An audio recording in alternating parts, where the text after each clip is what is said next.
Thanks for watching live or listening back to this show from Teachers Talk Radio. You can catch up with all our shows by visiting our YouTube channel or by listening back at ttradio.org. Don't forget to like and subscribe to enjoy more live education conversation from TTR. We hope you enjoy this show.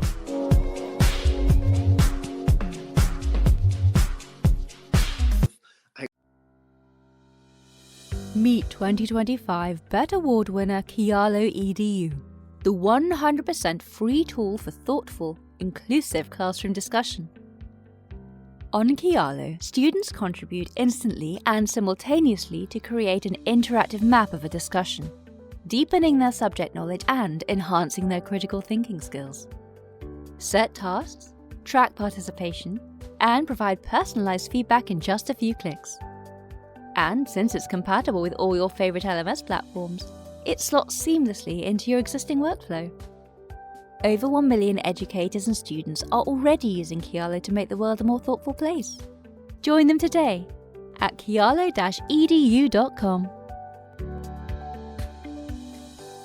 This show is brought to you in partnership with John Catt Educational, publishers of professional development books and resources that support great teaching and learning in schools around the world. Don't miss out! Level up your professional development today and visit johncattbookshop.com to explore the full range of titles. Use the code JCTTR2425 for 20% off your order. Happy reading!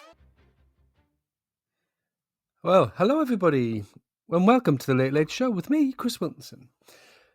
So tonight we were talking about things called assessment for growth, and I thought we'd spend tonight just looking at how we have to do things slightly differently to how we revise with students, to how we teach with them. And I'm just going to dig into lots of different ways in which I think that's really, really important in order to assess for growth. But before we dive into today's topic, I just wanted to take a moment to acknowledge a few things that are going on this week. And firstly, it's my 1-year anniversary doing this, and it's been a very quick year. In fact, when I look back to my first show, when I was shaking away and I wasn't particularly sure what I was doing, I got through it because my colleagues helped me. They came along to the show, they helped me out, and they really helped promote the show. And really, after that, I got a few guests on where they were brilliant, and I'm really hoping to get more guests on in the future. So if you are listening and you want to be part of the show, please let me know at any point. And my hashtag handle on Twitter is Chris_W1987. As well as that, I just want to also acknowledge that this week is International Women's Day, and International Women's Day is a great time to celebrate the incredible achievement and contributions of women across the globe. And it's also a reminder of the ongoing fight for gender equality as we continue to push for equal opportunities, rights, and recognition for every woman and every person in this sphere of life. And I did a great show with some great colleagues in November for International Men's Day, and the support that we got was incredible. And, it's really important that we do the same for International Women's Day as well. So, I mean, really, whether it's in education or the workplace or at home, women's voices, perspectives, and leaderships are vital to creating a fairer, more inclusive world. And this week, we honour all the women who have paved the way for future generations. And a very special mention, of course, to my amazing colleagues. And we reflect on how we can contribute to building a much more just and equal society for all. Now, also this week, I have been doing some mock exams with my students. As a sixth form, collectively, we've been doing mock exams, and it's been a really weird week because it's the first week in a very long time where we've been off timetable. So where we would normally be scheduled at certain times, you have scheduled lunches, for example. So 12:15 comes around, it's lunchtime, we've got an hour to get things done and whatever. That isn't the case this week. And I found Monday morning, went in Monday morning and, 9 o'clock, you bam, straight in your classroom. That wasn't the case. So I put the kettle on and did a little bit of work and got to, Tuesday afternoon, and I was like, oh, wow, it's been a long week because we're not used to sitting at our desks, and it's really strange not being front-facing in a classroom on a, even a day or two. It's really strange. So it's now Thursday, and by the time you listen to this, if you're listening to it on the pod, it'll probably be next week by the time you listen to this, and we'll be back on timetable, and by then it'll have been a really long week. And it's been a good week. It's got loads done, and the whole point of mock exams is to measure progress, which is excellent. But my God, when you're not in front of the classroom, it's a different week, and it has been a little bit topsy-turvy, not necessarily in a bad way, but very, very different. Now, speaking of mock exams and assessments, let's jump into how we approach assessment for learning at the A-levels. Now, particularly when we're dealing with such a broad range of ability levels and targets. So we all know that students are sitting the same mock exam this week, but their journey to that point, especially the way in which they approach their revision, and actually the way that we approach revision, does need to be differentiated. Now, why is that? Well, because not all students are aiming for the same outcome, basically. Some students are aiming or gunning for that A star grade, while others are aiming for a solid pass, let's just say. And others are looking to scrape by, and let's be honest, they are looking to scrape by. We're now in March, and there will be students who are thinking, do you know what? I need to get an E this year to get over the line. And for them, it will be an incredible achievement, given that up until this point, they may not have actually passed an exam. So there will be students who are scraping by. And it's really odd because I work in a FE college, it's really odd when you speak to other areas of the college who aren't doing A-levels, aren't doing exams. And we say to them, look, at the end of the day, in the real summative assessment in the summer, they may well fail. So we need to do what we can to get them over the line. And that isn't necessarily the case with the highest students, of course. So there will be elements of differentiation. And it's really important that we accept that and we understand that. And, in my subject, in particular law, we see this disparity very clearly. Now, the top band for law is band 4 on the mark scheme, whether it's a 6-mark, 18-mark question, or in the second year, if they do the 25-mark questions, there's 4 bands, and 1, 2, 3, 4, 1 being the bottom, 4 being the best. Now, the A-star students are clearly aiming for that band 4. And achieving that A-star requires mastery, doesn't it? It requires that they know all of the legislation, all the key terms, and accurate application. In politics, it's the same. And I dare say for the top levels in psychology, sociology, English language, geography, it requires that being all. It has to be inclusive of everything that's needed. And of course, not all students in the class are going to be going for that mastery band 4. And, it is a lot, because it is a lot, and it's called A-level. It's advanced level for a reason. To be top of advanced level, you're looking at less than 5% nationally. So it does require a lot. But then we also have our students targeting band 2 and 3, where they don't need to know everything. They only need to understand the core principles, the essentials that allows them to answer the questions competently and actually competitively as well, if we were to compare them with people nationally. So differentiation in the classroom is not what I'm saying. And I do think that the notion of differentiation needs to be eradicated in a lot of aspects of classroom practice, but that isn't necessarily the case when it comes to revision. So in class, we scaffold content and we teach to the top, ensuring that everyone has access to all of the content. However, when it comes to revision, we need to be much more targeted. So I'm going to give you law as an example. But of course, this could apply to any subject that you teach or any subject that you have some involvement with. So for the band 4, the A-star students, they're going to need to know everything, like I said, all relevant legislation, cases, key terms and concepts, and apply that knowledge accurately in really complex scenarios and assessment, complex scenarios and such. They need full mastery because they're being asked to apply the full length, depth and breadth of the specification. On the other hand, the band 2 and 3 students who are aiming for more achievable targets don't need to focus on every piece of legislation. They can focus on the core content and the essentials and still be able to answer questions competently, like we said. They don't need to know all of the law. they just need to know the answers to the questions with accuracy. But this is where scaffolding works beautifully in class. But in revision, we need to adjust our strategies to match target grades. Now, obviously, everyone sits the same exam. We know that, and whether that's the mock exam, whether it's the full summative assessment, whatever it is, everyone sits the same exam, as we know. But their preparation and how we support them needs to be different. I'm not only advocating that it can be different, I'm actually saying it needs to be different. If we're all sitting the same test, why not support each other, according to our needs? Now, Band 4 students requires high-level, deep diving revision into legislation, application, challenging scenarios. If it's sociology, they need to know deep, in-depth knowledge into key thinkers and sociologists and key terms and beliefs, and they kind of falter on that.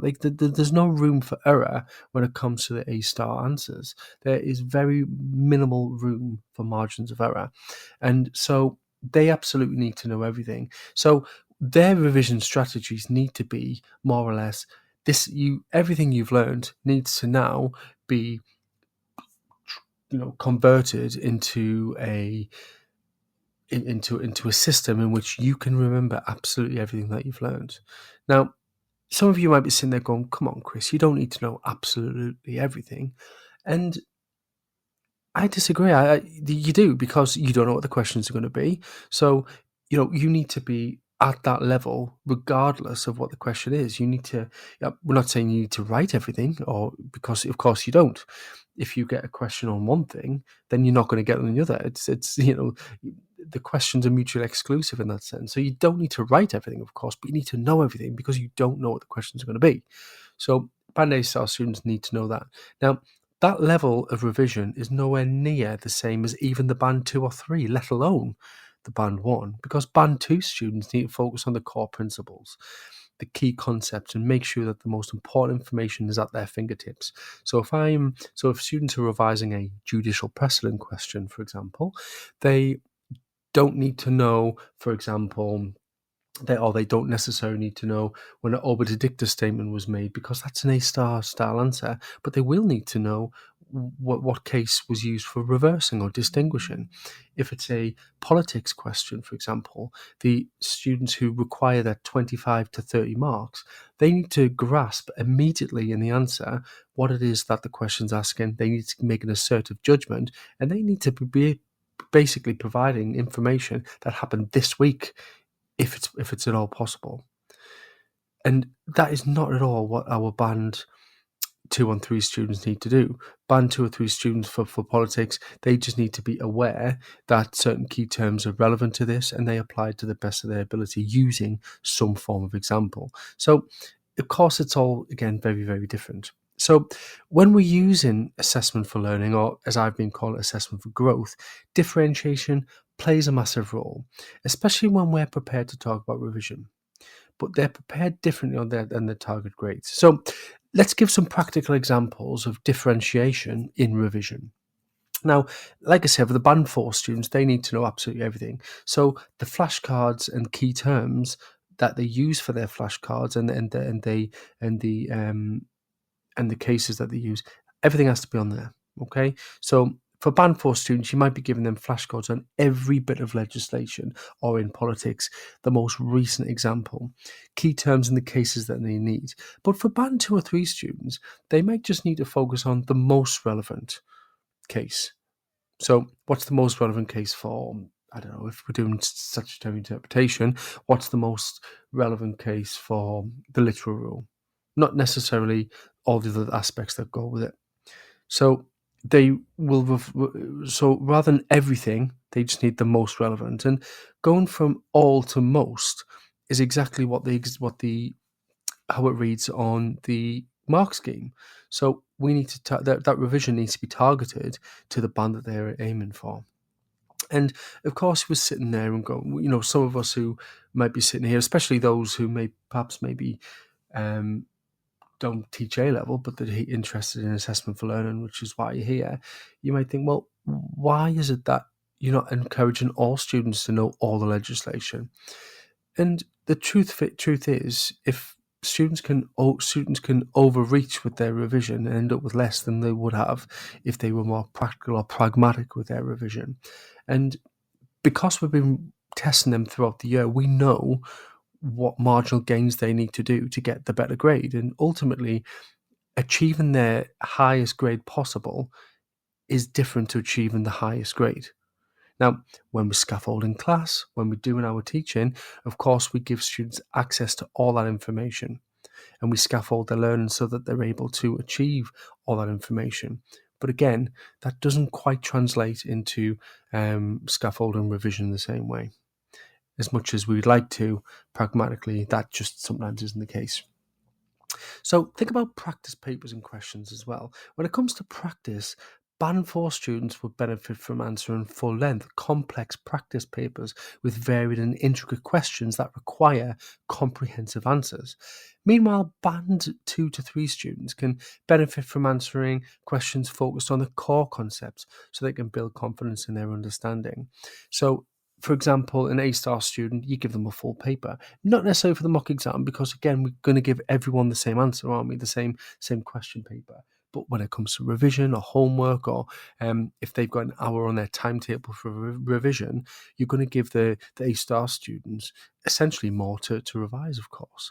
Whereas the C-grade students, you target their revision, you focus on what it is that they need to do to get that grade, or even potentially one higher. So for law, it would be learn that extra case. For history, it might be learn a couple of extra dates. I'm really sorry, I'm not a history teacher. But for politics, it would be things like, well, can we not define that keyword? And can we link that keyword with a question? So whatever it is, they can do that as well. Now, you want to stay with me, because in a moment, I'm going to be talking about targeted revision plans, and that is not to be missed. Meet 2025 BET Award winner Kialo EDU, the 100% free tool for thoughtful, inclusive classroom discussion. On Kialo, students contribute instantly and simultaneously to create an interactive map of a discussion, deepening their subject knowledge and enhancing their critical thinking skills. Set tasks, track participation, and provide personalized feedback in just a few clicks. And since it's compatible with all your favorite LMS platforms, it slots seamlessly into your existing workflow. Over 1 million educators and students are already using Kialo to make the world a more thoughtful place. Join them today at kialo-edu.com.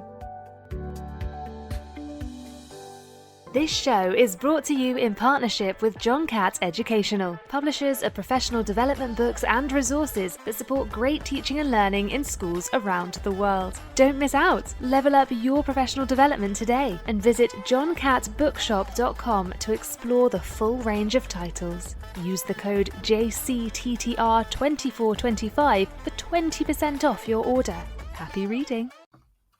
Welcome back to the Late Late Show with me, Chris Wilkinson, and we're talking tonight about A-levels. We're talking tonight about how we can make sure that differentiated learning is different to differentiating revision.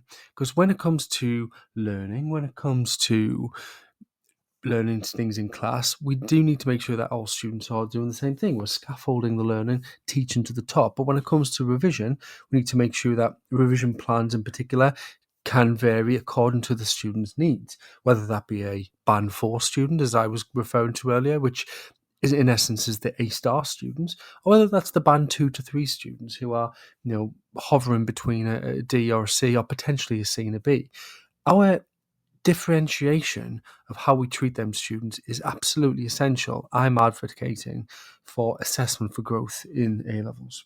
Now, I was talking a moment ago about practice paper questions and flashcards and key terms, and I think another thing to consider is a revision plan. Now, revision plans are the sort of things that we are now doing, aren't we? As we're doing this in class now, we're doing this in the run up to our mock exams or in the real exams. It's the time of year when we're starting to target revision. Now, I bet that most A-level teachers who either listen to this, or if you know A-level teachers, to ask them, I I would imagine that most of them would know by now through assessments throughout the course of the year. They know who their high achievers are, they know who the middle students are, and they know who could potentially fail, let's be honest, because it's the time of year we're making predictions, and some of them we have to say that they're going to fail. Hopefully that won't be the case. And when I say they're going to fail, I tend to refer more to my first year students in this instance. I know I certainly don't make it to this time in the second year where we think students are going to fail. So as a disclaimer, I'm really talking about the first year students in that instance.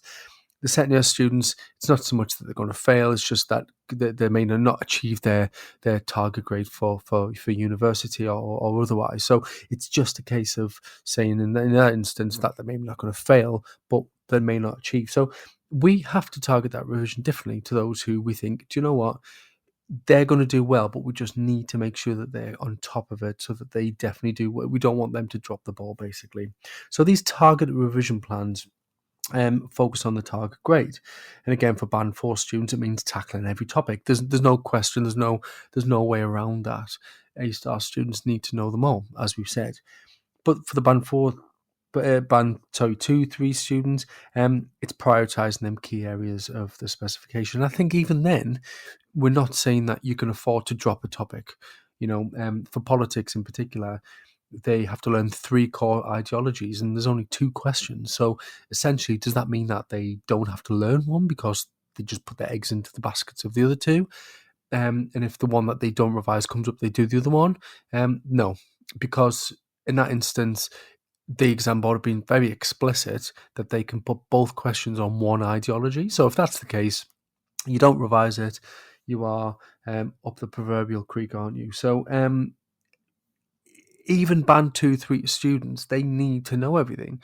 But when I say everything, I don't mean everything to the degree of the A-star students. I just mean the key concept. So again, for law, if they have to do statutory interpretation, they will need to know the 4 rules of interpretation, and that may be enough for a Band 2. For Band 3, they might try and get in some aids of interpretation. But if they don't include it, but they get the key core concepts right, they might still do very well. Whereas the A-star students, they've got no choice but to learn the rules of interpretation, the rules of language, intrinsic, extrinsic aids, and even if you don't know what I'm talking about here because you don't teach law or familiar with A-level law, you can still tell that immediately for the A-star students, I've said more things. So ultimately, they have to learn more. So them revision plans are absolutely targeted. Now, again, just to be very clear on this, everyone in that class will have learned this because they'll have been scaffolded to the point where they do know all this. But again, when it comes to the realism of revising it for the exam, we have to target our revision differently. And I think that absolutely is very important at this point as well. So let's be real, okay? Preparing for the same exam is what students are doing, but with the students, they have very different starting points and they can be very challenging. So some students, in addition to ability, in addition to their ability to grasp the concept or their ability to regurgitate that content in an exam or anything like that, they're obviously going to be very different. But that isn't the only factor here, because I, as many others, I'm sure, have students who we know that they're potentially very good. We know their potential. We know their potential to get a particular target grade. But what stops them from doing that is the fear of exams. It's being overwhelmed by the sheer volume of content that they need to cover. And that fear that they open the exam paper and it's not the question that they want. And they feel overwhelmed with that, which leads to anxiety, which leads to a fight or flight mode. And some of them will go down the flight mode instead of fight. In fact, we are seeing more of that now, aren't we? So the sheer volume of content they need to cover might leave them feeling rather unprepared. Even if they are relatively prepared, they may feel unprepared. But by differentiating the way in which we approach this, we can tackle these challenges. So for those who are a little bit more overwhelmed with things, what would be a really good idea with them would be to give them strategies to help cope with exam technique, away from necessarily the writing aspect of it. It's keeping an eye on the time, understanding that for a 10-mark question, 20 minutes is a very, very long time. It's not quite put your feet up and have a cigar amount of time, but if you approach that and you practice that time, the more practice of your timing, it becomes better. Now, our students who are comfortable with exams, and again, this might be the Band 4/A-star students, it may not be, but it often is. We don't have to keep, put them in front of a clock and saying, right, you've got this amount of time, practice, practice, practice. They've got other issues, but that is one way to do things. Now, again, we're not asking every student to practice their timing, but for some of them we are. For some of them, we are not going to tell them in advance what the question is going to be, and we're just going to hit them with loads of questions. That way, they are exposed to all the different questions, and eventually they return back to the original questions and realize that, perhaps maybe the volume of material isn't as much as what the brain thinks that it is. So again, that's another targeted way to do things very, very differently. And again, the full range of questions is needed across, and that's even for the Band 2 and 3. We need that full range of exam questions in there. But again, I keep repeating this, the Band 4 students, it's the more complex materials that they need to understand, but they need to do that as well as the core, most important concepts. So the additional complex materials needs to roll off the tongue, or in the pen in this case, as much as the core content. Whereas the Band 2 or 3 students, that core content is more important than the more complex content. And knowing that the core content is needed for both Bands 1, 2, 3, and 4, but the complex materials maybe not as much. Knowing that is differentiation, but doing that is differentiation, but with impact. Now, in the classroom, we, of course, scaffold, like I said, to ensure that people access the learning. But when we move to the revision, we need to make sure that revision matches the student's grades and enable them to pass that exam as well. So the revision strategies that we talk about, like I said, the differentiated revision tasks are very important, because before the mock exam, we can give students revision tasks that are tailored to their needs. Band 4 students work through past papers, complete time questions, and do case law applications, whereas Band 2 students may be more focused on particular tasks. And again, accessing that core content regularly and making sure that the short answers are maybe not as prioritized as maybe the longer answers. And again, that sounds terrible, doesn't it? As a teacher saying you might need to prioritize more questions, but this is the truth of it. If you got 60 marks and 36 of them 60 marks come from 2 questions, then them 2 questions do need to be targeted more, because if you're only achieving 6 or 7 out of 18 across 2 questions, it doesn't matter what the other short questions are like. You're not going to achieve the grade that you think that you are. So target on them particular questions as well. So again, revision strategies is really important. And I think this is why doing a revision class with 20 students in the class is very, very difficult.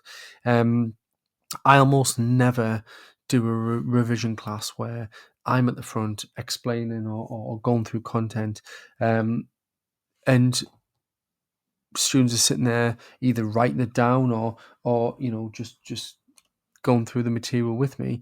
It doesn't work that way. These revision classes aren't effective when you're accessing the complex material, and the students who are never going to remember that, they've almost lost focus of what they need to pass. Instead, they're thinking, right, I'm going to abandon what I need, the core content, because I also need this as well.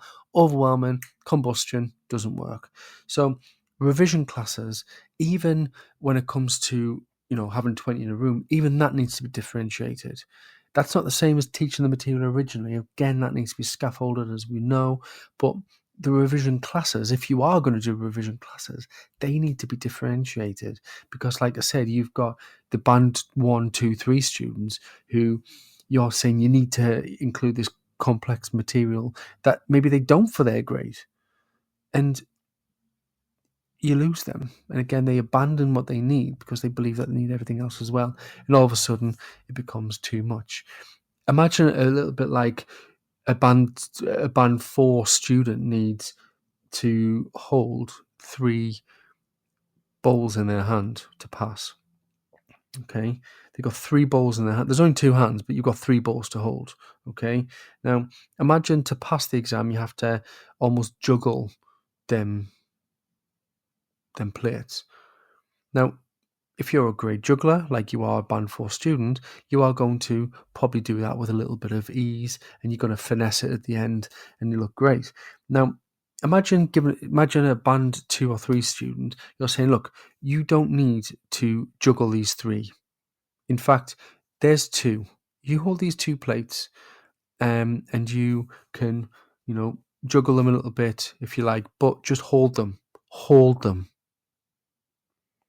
Okay. Imagine a revision class, all of a sudden you throw another plate at them and say, right, you need this one as well. The likelihood is they're going to drop all 3 because it's overloaded. It's gone over the top with it, hasn't it? Whereas if you don't add that 3rd plate and they have them 2 plates and that's all they need to pass to get their target grade, then let's really nail down the 2 plates rather than adding the 3rd plate. And honestly, that's how I see it is revision. And of course, we do differentiate in them situations. So that's what I would say. I would honestly say that that's the best way to do things. Now, the final thing that I think we also need to do when it comes to revision as well, and how we differentiate things, is feedback. So after each revision session, or every one-to-one that you have with your students, the feedback needs to be specific and targeted. Now, at the end of every mock exam or every assessment that we do, we provide feedback, don't we? Written feedback saying, this is what you did well, this is what you need to improve on. Now, that's differentiated. It can't be the same. We can't say to every student, you need to do this, this, this, and this. And of course, maybe they all need to do this, this, this, and this. But again, doing this, this, this, this, and this will get you the A star. Now, if you've got a student who's on a C or a D, then maybe to get that B, they don't need to do this, this, this, this, and this. They just need to do this, this, this, and this. And that's different to someone who's capable of getting an A star. So the feedback, of course, should be very different as well. So for band 4 students, we'll focus on improving depth and accuracy. And I actually think for band 4 students, I don't often give them a lot of feedback because a lot of it's there anyway. What I tend to do is I tend not to mark it in a lot of detail, and I ask them to mark it. Why did you do well? Let's show me that you didn't get a band 4 by accident, or you arrived at this by accident, that you actually got this grade because you knew what you were doing. Demonstrate why you knew what you were doing. And that's very different to a band 2 or 3 student who you actually have to highlight where it is that they need to achieve it. So feedback should be focused on conceptual clarity and making sure that they can apply what they're learning in an exam setting. So for me, just to have a little bit of a wee sum up at this point, I think revision absolutely should be differentiated, and it needs to be differentiated so the students can achieve their absolute best that they can achieve within their own personal gains.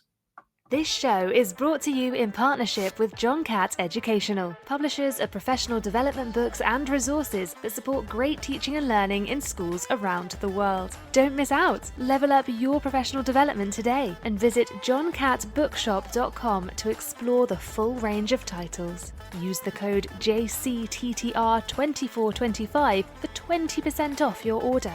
Happy reading. In this week's education news, The Guardian, The Standard, and several other newspapers report that the Education Secretary, Bridget Phillipson, pledges to tackle chronic skills shortages by abolishing the Institute for Apprenticeships and Technical Education and replacing it with a new body called Skills England. The bill, which will transfer the functions of the Apprenticeships and Technical Education Institute, reached its second reading in the House of Commons and was passed by 317 votes to 55. In support of the bill, Phillipson said, "The skills gaps that we face in our country deny people the opportunity, the power and the freedom to choose the life that they want to live." Critics of the bill argued that the new body, Skills England, will not be truly independent and will not have the respect of the profession. Phillipson responded by saying this approach was necessary because of the urgency of the skills shortage. Periodical Schools Week carries the story of ex-schools inspectors who have launched the Alternative Big Consultation on Ofsted report cards. Former senior officials behind the Alternative Big Listen last year fear that current proposals to change the inspection system are being presented as take it or leave it. Frank Norris and Colin Richards have therefore created the Alternative Big Consultation to independently gather opinions on plans for new report cards. The survey, which launched this week and closes on April the 4th, will run alongside Ofsted's own official 12-week consultation, which closes on April the 28th. The Alternative Big Consultation comprises the same questions as the government's own consultation on the plans, but also asks respondents if they believe the proposals are fit for purpose. Many teachers and school leaders have expressed their view on the proposed report card model that it's hardly an improvement and contains many of the weaknesses of the previous system. Also in the news this week, the Daily Express covered a story with the title, "Save Our School Playtime." It went on to explain that experts warn of dire consequences as the break times in schools are cut. A report by the Raising the Nation Play Commission found outdoor playtime at school is being squeezed out of children's lives and must be restored. The Guardian carried a story under the headline, "Ministers urged to add audio books to England's new schools curriculum."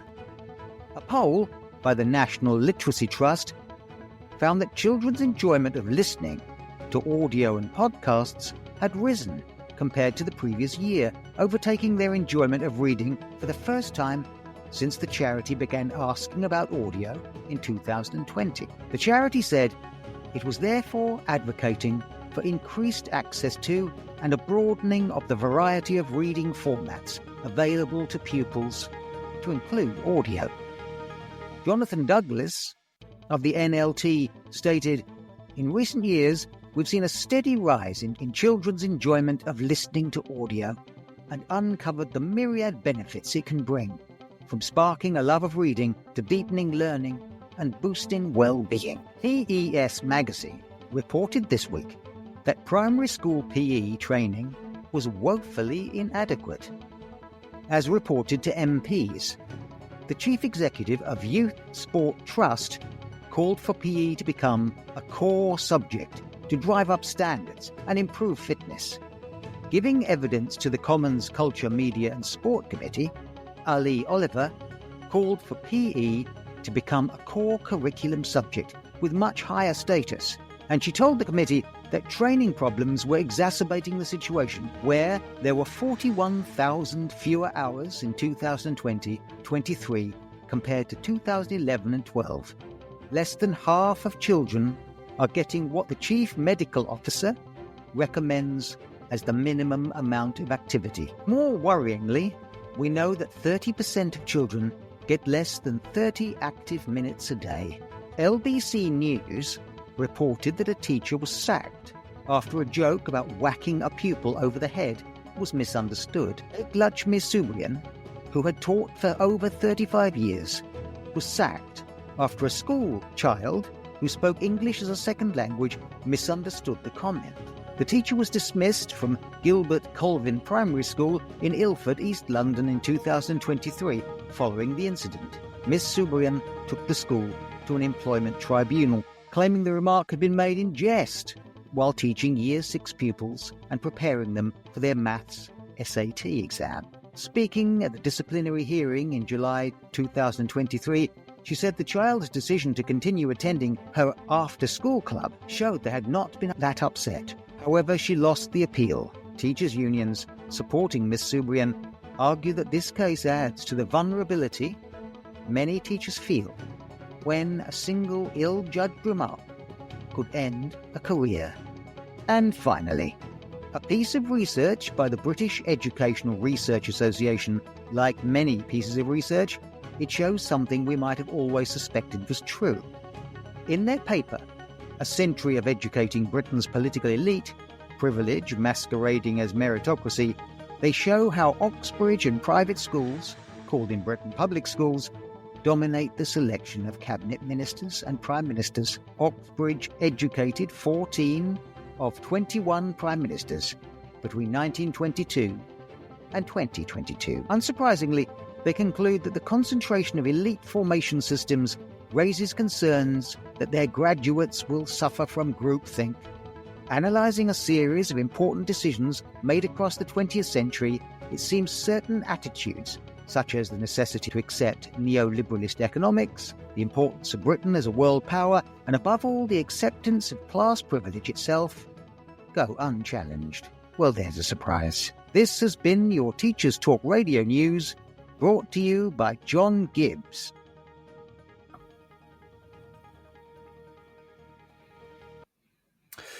Well, welcome back to the Late Late Show with me, Chris Wilkinson. So tonight we've been discussing how revision needs to be differentiated from how we do things ordinarily in the classrooms, because in the classroom, when we're teaching content, we scaffold to ensure that everyone has access to the learning. But when we move to revision, we need to make sure that the revision matches the students' target grades, enabling them to pass the exam, not to drown it. And that's why I believe that differentiation for revision is needed to improve assessment for growth. So we've covered a lot today about that. And what we've talked about really is assessment for growth. And the main phrase that we hear is the assessment for learning, but I call it assessment for growth when it comes to revision, because the learning aspect is still ongoing. Of course, we are lifelong learning when it comes to teaching, but when it comes to A-level as well, the learning process will always be there. But I believe it's assessment for growth when it comes to revision, because it's vital for A-level students, and some of them, and some of them being in the top band, some in the bottom band, of course. It's important that they all can grow to be the best that they can, and that growth can be measured and varied according to the student as well. And this is the challenge that teachers face when implementing as well. So let's quickly tie it all to the bigger picture here. So think about assessment. So I say assessment for growth, whether that's formative assessments like homework or in-class tests, it all feeds into the assessment for growth because it gives teachers a sense of where students are. Now, if we want them to grow, we need to know where they are. So that assessment can happen, and that formative assessment can happen in so many different ways, can't it? So again, the content that we deliver in class will be to everyone. It'll be scaffolded. But when it comes to assessment, that's absolutely right that at times this needs to be differentiated. So take homework, for example. Now, I tend to at the beginning of the year, and maybe even so now to a degree, but certainly at the beginning of the year, everyone gets the same homework because ultimately everyone gets the same questions, because ultimately everyone has to answer the same questions. So it makes sense to reason that everybody gets the same homework. But when it comes to this time of year and the content is now being taught, it may be that the homework has to be differentiated because little Charlie wasn't there for the first week of term because he had a holiday. And so in which case he needs to be targeted a little bit more on that. It might be that little Tommy didn't get it and keeps failing that particular topic. So of course they're going to be targeted with that. But away from the content and more the skill sets as well. Again, your band 4 students, you're going to give them a question. You expect them to produce an answer fitting to a band 4 response. Of course you are. But when it comes to sort of your band 2 or 3 students, you might give them a different question because that particular question may pop up every year in the exam and you need them ready for it and they haven't quite got it yet. Or it might be that it's a 12-mark question instead of a 30-mark question because they need to get the little ones right in order for them to get over the line for their exam. So, of course, homework is going to be varied according to the student. And the degree of difficulty, of course, will be different as well. Now, the question will not, by the way, like I said, they all sit the same question. It's not like GCSE where they might sit a foundation or a higher paper. A-level get the same question, no matter what level they are. So when I say the degree of difficulty might vary, it's because you might put a little bit of a stipulation on the band 4 students. So it may be that you say, for example, for politics, it might be to what extent is the Prime Minister powerful? In your answer, you must give evidence of something in the last year. Now, that last bit is not in the real exam, of course, but you're adding that stipulation because you know that a band 4 answer needs that. So you're prompting a band 4 response. Whereas you might just give them a general question to the band 2 students and they just produce something fitting of a band 2, and it's the same question and it potentially can lead to the same answer as the band 4, but realistically that isn't going to be the case. So you are looking to do that for that particular reason. So it makes sense that the degree of homework can vary as well as the revision as well. So it makes total sense to do that. In-class tests, like I said, we should be giving everyone the same. The in-class tests need to be the same because we need to pitch it to the level that is going to be in the exam and then get the feedback from there as to where they are at that particular point. Now, one thing that does vary is a really good revision technique or feedback technique when it comes to differentiation is live marking.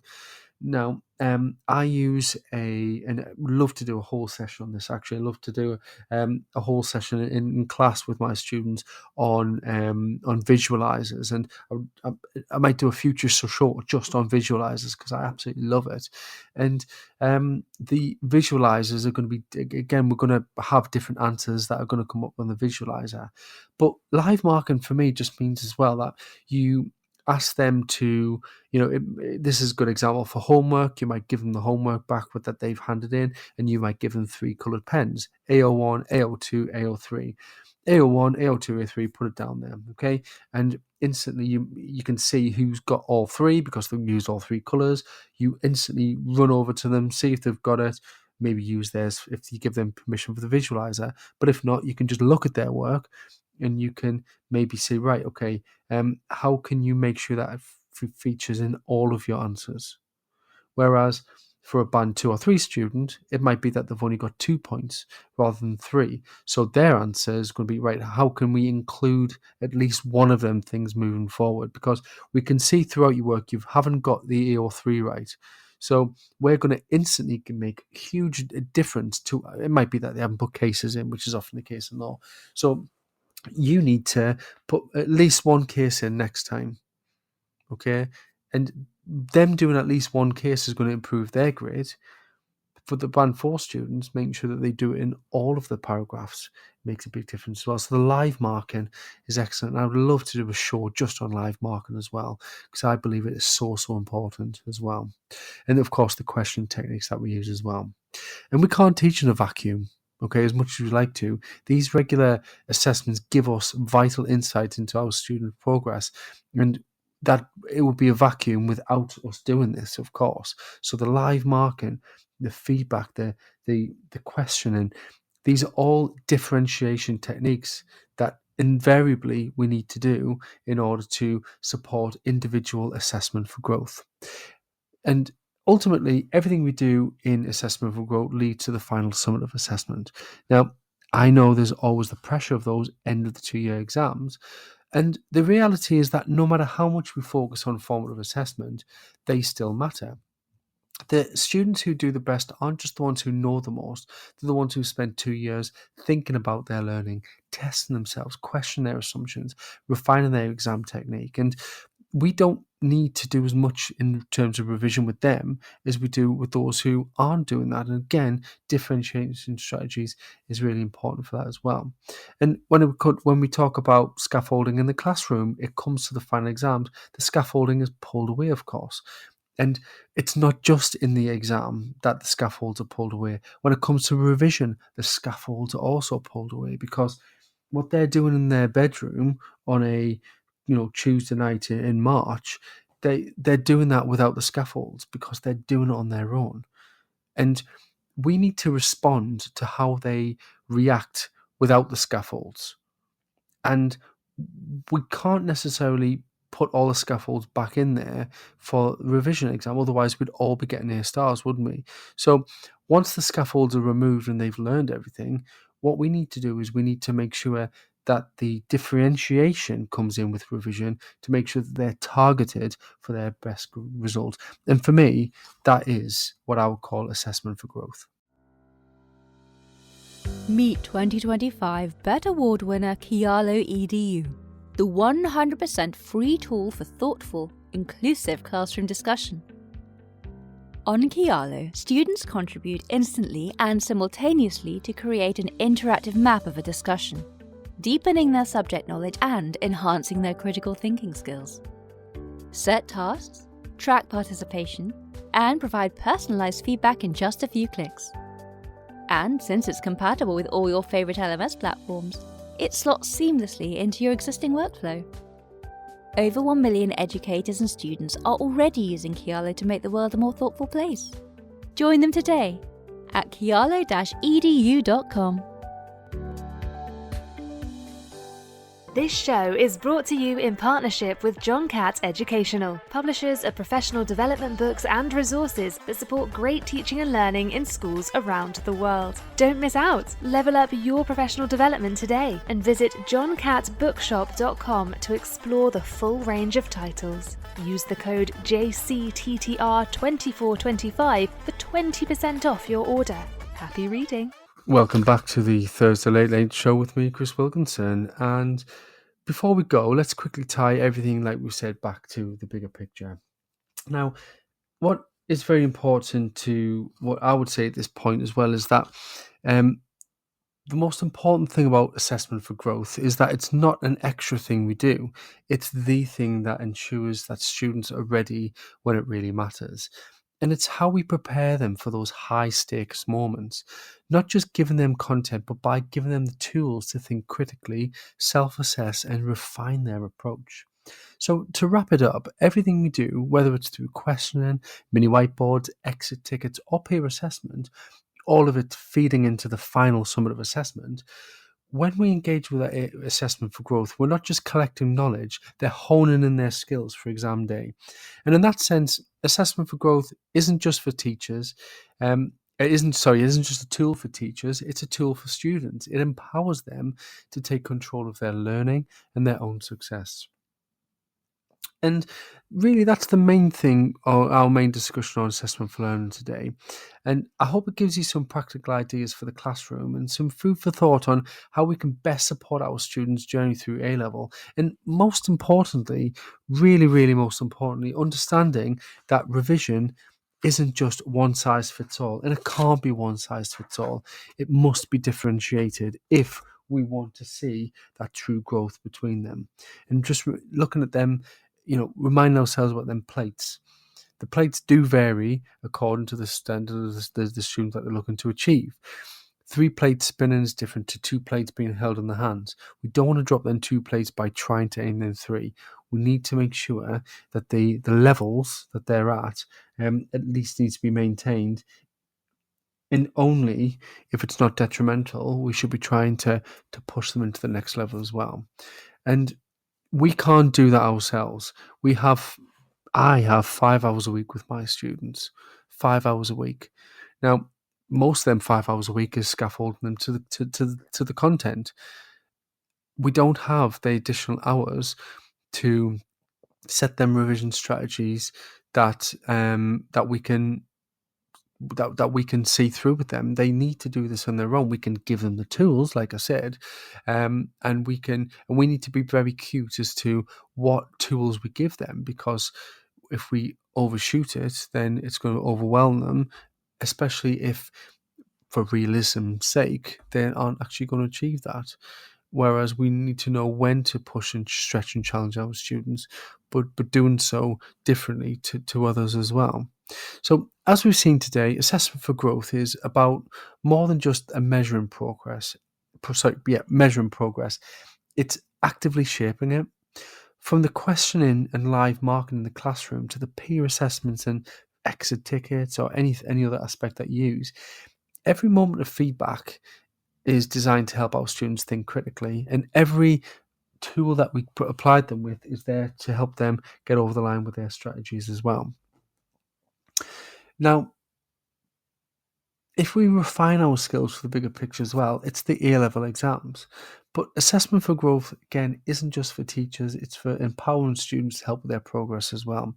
So by making learning a continuous process where students are constantly tested to their ability, again, differentiating them tested, of course, because we're going to be differentiating them tests according to standards, and then reassessing and improving them, we're giving them the best possible foundation to succeed.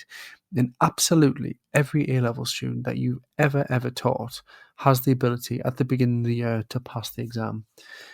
Factors get in the way, of course, and statistically, first-year students tend not to do as well for obvious reasons.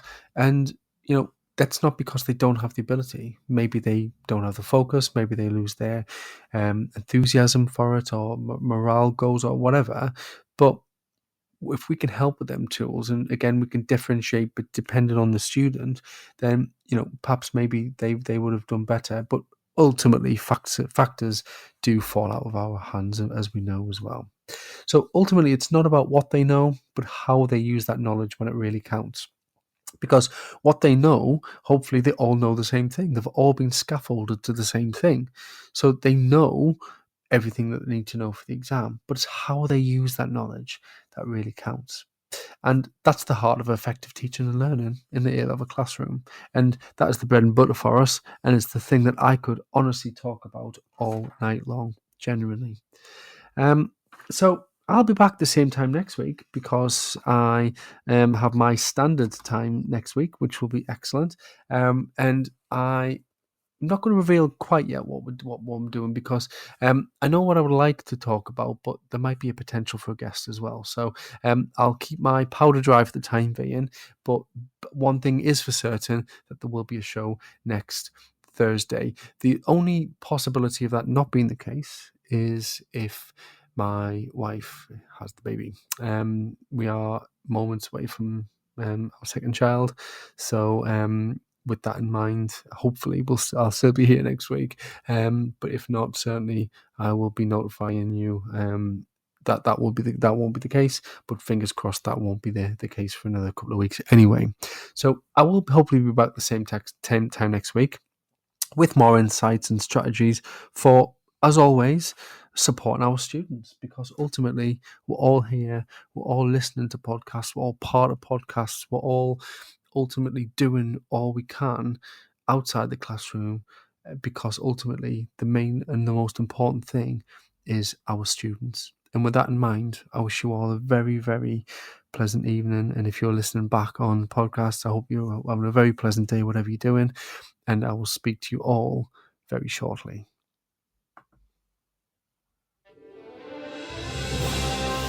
You've been listening to Teachers Talk Radio. Tune in live and listen back at ttradio.org. We look forward to hearing from you next time on Teachers Talk Radio.